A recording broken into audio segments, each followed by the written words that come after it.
Monsieur le recteur, vous êtes aujourd'hui sur Tarbes ici. D'ailleurs, on est sur un chantier de l'agrandissement de l'université. Quel est le but de votre visite?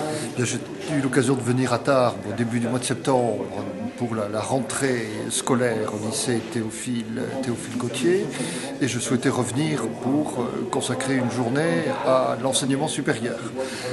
Nous sommes aujourd'hui là dans la construction de la nouvelle maison des langues mutualisée qui accueillera au début de l'année 2013 l'ensemble des étudiants du site pour leur permettre de développer leurs connaissances en langue vivante étrangère.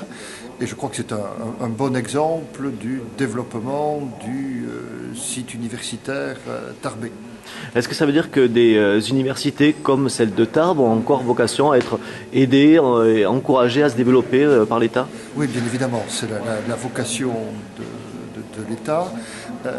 Il y a en région Midi-Pyrénées l'université de Toulouse Midi-Pyrénées, qui est certes implantée à Toulouse, mais qui a également vocation à être présente sur la totalité du territoire régional, et en particulier à Tarbes.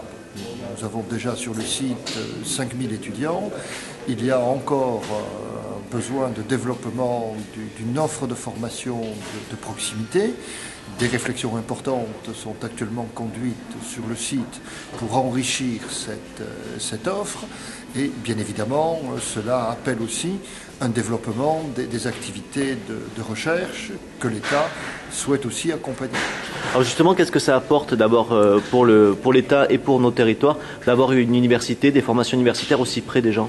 D'abord, ça répond à un besoin des étudiants qui ne souhaitent pas tous venir à Toulouse, qui n'en ont pas la possibilité. C'est là une exigence de démocratisation de l'enseignement supérieur en facilitant l'accès à nos formations au plus grand nombre de bacheliers. Bon, nous avons la chance d'avoir une augmentation très sensible de nos bacheliers.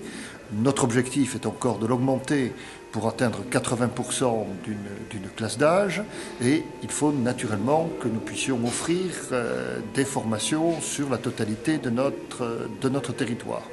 Cela, d'ailleurs, n'est pas incompatible avec la volonté de l'État de développer aussi à Toulouse une université de niveau européen et mondial, dans la mesure où il s'agit de la même université qui est présente à la fois à Toulouse et à Tarbes.